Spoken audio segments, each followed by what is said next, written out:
I'm Jashu. Chloe, Craig, Paleo, and I'm Chris.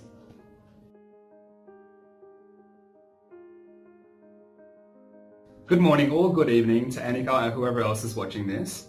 Our Management 1001 group case study was on Gail Kelly, who was a former Westpac CEO. She was only one of the few women to make it into such a highly competitive leadership role.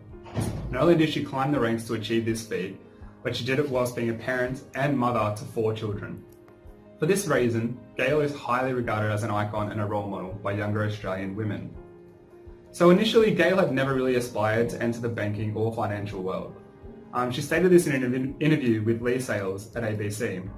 She'd initially completed an arts degree with double majors in Latin and history, and she said she always aspired to be a teacher. Gail had initially taught for several years in many different schools before actually venturing into the world of banking. This case study will critically analyse the role of women in the workplace, particularly in leadership roles, while identifying any problems, issues and obstacles faced by Gail and women in general. Leadership and diversity will be the main topics for discussion, but we will not be limited to these. We'll explore things such as societal perception, gender pay gaps, discrimination and ethical behaviour. So Chris, can you tell us what the key concepts are from the Gail Kelly case? Yeah, absolutely. So this case presents a wide variety of management concepts, including but not limited to leading, controlling, motivation, social and ethical behaviour and responsibility, and human resources. During this presentation, I will explain and analyse only 3 of these concepts. So the 3 that I'll discuss are leading, ethics and social responsibility, and human resources. So firstly with leading. So leadership is a quality that just not everyone possesses, but it is a quality everyone can learn and practice if they choose to. As I understand it, leadership is defined as an action of guiding and influencing a group or organisation, but it can also be a title or position that's held by a person. So Gail Kelly is a leader in both senses of this definition. She's the CEO of a large organisation, which is Westpac, one of the big 4 banks. And this is obviously the highest tier of leadership position available. She was the most influential and had the most impact on this company. So the next key concept that I found during my research of this case study was ethics and social responsibility. Ethics and social responsibility are 2 key components of being a good leader. Ethics are mostly created by your environment and the people that you interact with throughout your life. Ethics are the principles you develop that guide you through right or wrong behaviour. Demonstrating sound morals and ethics are key to organisational success. Ethics in business can be demonstrated through a variety of ways, from how you treat your co-workers to decisions made that may impact the environment. Social responsibility, as I understand it, is a duty of care that the organisation has for the environment, the wider community, and the social welfare of individuals. There are 2 main views of social responsibility I'll briefly touch on. Firstly, there's the classical view, which was supported by Milton Friedman. This was concerned with only maximising profits for the business and making sure shareholders got their money's worth. This view doesn't really support the environment nor the greater community. Secondly, there's the socio-economic view. This is basically the opposite of the classical view. It's more concerned for the social welfare of the community and individuals and not primarily focused on corporate profit. So to finalise, I wanted to outline 2 major issues that I found during my research. So these issues were, firstly, gender pay gaps. So within an organisation, men and women obviously have the same role. A gender pay gap is when the pay is not equal between a female and a male.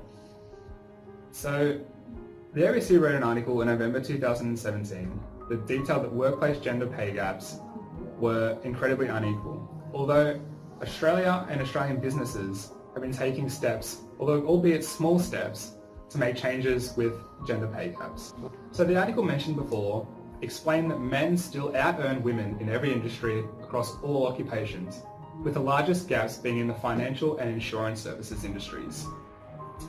The second issue I want to talk about is discrimination. So basically, there's been a status quo in society that men are only suited for leadership roles. This ideology has existed for many years, with men always being perceived as the breadwinners. These are the men that provided for households or businesses and are therefore just known as the leaders. Over time, this status quo has changed though.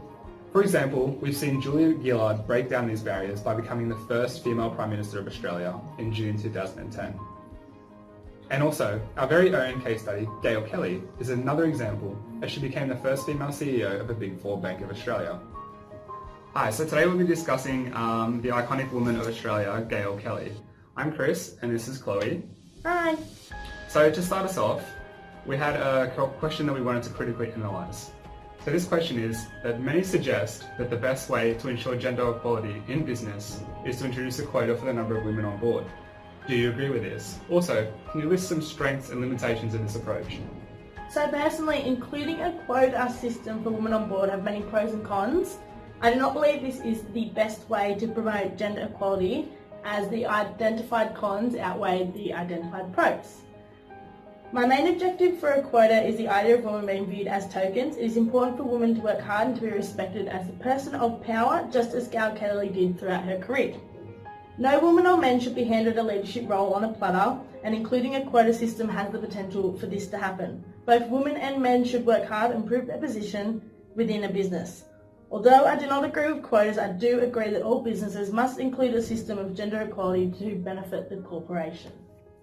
So can you just quickly list some pros and cons of quotas for us? Quotas are the quickest and most effective way to ensure more equal numbers of men and women on boards. Quotas also are the force of elite circles that might otherwise remain unchallenged. Specified cons is the fact that women can be viewed as tokens, as I did mention previously, and quotas do discriminate against individual men who happen to be running against women for a seat of power. Thank you. Okay, so during your study and research of the Gail Kelly case study, what were some of the key concepts that you identified? So the key concepts in this case are leading, social and ethical responsibility, and human resource management. Alright, so take us through leading first then. Gail Kelly is identified as a leader, having the ability to inspire others to work hard and to accomplish important tasks.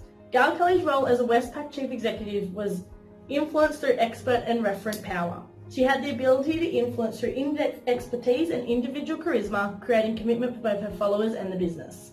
Future challenges for the 21st century is that leaders will be expected to build high-performing teams, to achieve an appropriate work-life balance, to flexibly respond to new ideas, and to create and deliver effective organisational change. Women in leadership roles tend to strive for an interactive leadership style leading through communication and involvement. Male in leadership roles may tend towards the transactional approach, therefore having dominance and primarily performance-driven strategies. The evidence clearly supports that both women and men can be effective leaders. It is primarily the leadership qualities that make the overall difference in the business environment. Regardless of the leadership strategies displayed by both women or men, it is clear that future leadership success will rest more on the capability to lead through positive relationships and empowerment rather than formal authority. Discussing the background of the Gail Kelly case and outlining some key concepts, I'll discuss the importance of some of the management theories that influence the case. These theories include ethical behaviour, motivation, and leadership. It is imperative organisations maintain ethical standards. To maintain these standards, recruitment of management is vital, as they are responsible for driving the culture within the organisation, as well as monitoring their employees' ethical behaviour. An employee's manager can have an adverse effect on their ethical behaviour and also their decision making. There are various views perceived as ethical behaviour, and management influence these views within the organisation. The justice view of ethical behaviour is of the belief that ethical decisions are made to treat people fairly and impartially. The issue of distributive justice exemplifies lack of women in CEO and management roles. Are their male counterparts being accepted in these roles on their skill sets and due to their qualifications, or are they being accepted simply on their gender? Research indicates that diverse talent provides innovation and success within a business, yet so many organisations still undervalue their potential female talent. As the issue of workplace equity is a major concern, this has an adverse effect on the self-efficacy of women within the workplace. As women are being overlooked for these positions, they can begin to doubt their own capabilities, even when they are more than capable of doing the job competently. The Gail Kelly case emphasises the fact there are only 3% of female CEOs in the top 200 companies within Australia. This seems like an ethical dilemma, as Gail Kelly had such great success in her role as CEO for Westpac. As male-dominated organisations are prevalent, there is growing concern over the discrimination towards women in these management and leadership roles. Much of this discrimination towards women is based around family-related issues. This discrimination can have a negative effect on the motivation of women who aspire to be leaders. It is also detrimental to women wanting to fulfil their higher order needs such as self-actualisation, achievement and growth. As Gail Kelly demonstrated in her tenure at the top, it is quite possible for women to juggle both family life and management life. She herself, at one point in her career, had 4 children under the age of 4 and was successful in a senior management role. Gail Kelly studied leadership and has publicly identified successful factors she believes make a good CEO. Leaders need to be generous spirited and believe in empowering every employee within the organisation to make a difference. They should have good self-awareness of their direct impact on employees and have a clear vision for the organisation. Kelly believes too many CEOs are arrogant and have the I know I'm right attitude. These CEOs are quick to judge and their role is all about ego and having a sense of legitimate power and authority. Imperative organisations maintain ethical standards. To maintain these standards, recruitment of management staff is vital as they are responsible for driving not only the organisation's culture but also monitoring their employees' ethical behaviour. An employee's manager can have an adverse effect on their ethical behaviour and decision making. There are various views perceived as ethical behaviour and management influence these views within the workplace. The justice view of ethical behaviour is of the belief that ethical decisions treat each person fairly and impartially. The issue of distributive justice exemplifies the lack of women in management and leadership roles. As a team, we have analysed the concepts and theories of the Gail Kelly case, and I am here to rectify and solve these objectives. The problems that have been identified in this case has been the lack of diversification for women in CEO roles.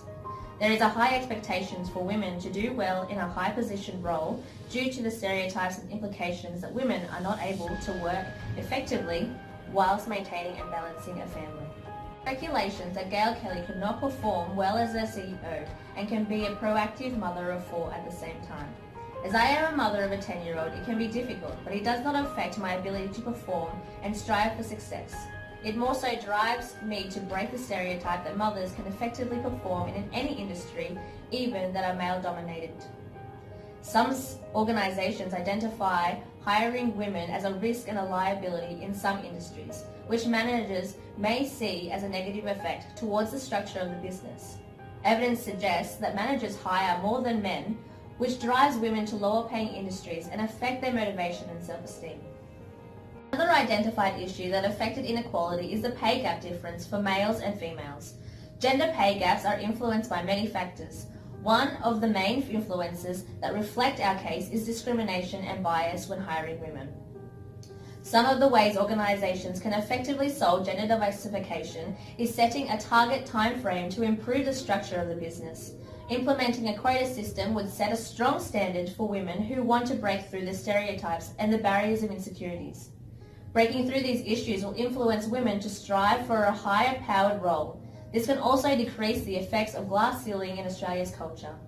Carlos, the CEO of Ronaldo Alliance, stated at Gender-Driven Growth in 2014, quotas lead to action. Action means hiring, training, coaching and putting in the process of the company in a systematic decision, forcing the selection of female potentials at all levels. Another way organisations can improve diversity is implementing a leadership program to assist developing organisations identify potential and construct capabilities to new and existing women in the workforce, which can provide resources to motivate and encourage women to take higher position roles so they can feel equal to men. Griffith University implemented this strategy in their cohort and has seen an increase of women being promoted in their fields. Due to the cultural and social and legal barriers, organisations need to enforce gender quotas. A possible approach is to use a top-down approach, which would create a system of incentives and penalties. Based on a company's success in gender equity, hiring women would be a voluntary rather than a forced, which will eliminate some of the bias that women can be hired to fill a quota. Until a decision is implemented, a top-down policy comes into effect. Organisations will have to take a voluntary effort from individual companies, female advocacy groups, and individual women. Another way that an organisation can improve diversity is implementing leadership programs to assist developing organisations identify potential and constructability to new and existing women in the workplace, which can provide resources to motivate and encourage women to take high position roles so they can feel equal to men. Griffith University implemented this strategy in their cohort and has seen an increase of women being promoted in their fields. There's lots of different views on quotas in Australia. Do you believe that there needs to be a quota for women to be on the board in Australia? Yes, I do. I believe that we should have a quota to get minimum numbers of women on CEOs of ASX 200 companies. I believe that this will help address the imbalance and the gender inequality within Australia. The Workplace Gender Equality Act was introduced in 2012, which was a voluntary way of addressing some of the issues regarding equal pay for men and women, having women as leaders, and also link employee contributions with performance. The data has shown that there has been a gradual increase in the percentage of women on boards in Australia. In 1995 it was 4%, 2010 approximately 8%, 2012 was 10% when the Gender Equality Act was introduced, and in 2014 it is now up to 18%. So there has been a slow but gradual increase in representation of women on the boards in Australia. So Craig, tell me, do you know of any other countries that have introduced quotas? Yes, Chloe, there's quite a few. Norway is one of the most famous ones that introduced theirs in approximately 2008. Quotas with sanctions have been introduced in Norway, France, Belgium, Italy and Germany, and there have also been quotas introduced without sanctions for non-compliance in the Netherlands, Spain, Iceland, India, Malaysia and Israel. So there's quite a diverse section of countries there where quotas have already been introduced. The effects of these quotas have been shown to be increased independence of the board, greater corporate governance. There's also been increased monitoring of performance of the company. Financial benefits have also been shown. There's also been greater attendance at board meetings by both men and women, with the presence of women being on the boards. And of course the big one, there's been a greater diversity of the board itself. What goal should we set for our quota, and how long do you personally think before it will be implemented? I believe the goal that we need to set is to have a minimum of 40% female representation on Australian boards. I think that the changing environment of greater representation is evidence that Australia is ready for this change. I think a realistic goal should be introduced as soon as possible with a reasonable time frame to allow current female employees of companies the chance to be members of a board in their own working life. A 40% quota seems a reasonable goal considering the current participation levels of female employees in the workplace. I propose we do a two-stage quota. First stage would be a 5-year period during which voluntary initiatives and incentives are in place to assist companies achieve a minimum target of 40% of each gender on the ASX 200 boards. Stage 2 would be the imposition of a quota at the conclusion of a further 5-year period enforced by sanctions for non-compliance. The quota will only be enforced if there was failure of the voluntary initiatives. I believe that some incentives to assist companies to reach the voluntary target would include possibly offering access to bids for government contracts, also comply or explain provisions in annual reports, which would require companies or voluntarily want them to list why they are not having that quota of 40% of each gender minimum on their boards. And also we could offer maybe some tax incentives. After the 5-year period was completed, the first 5-year period, then we should introduce a step series of sanctions. These would start with, once again, making the comply or explain provisions for annual reports mandatory. And then that would then give shareholders the choice to vote out if they were not happy with the explanation provided by the board. Also, fees for attending board meetings would be held back. And if there was any appointment of board members during that period that didn't meet the quota, then they would become board.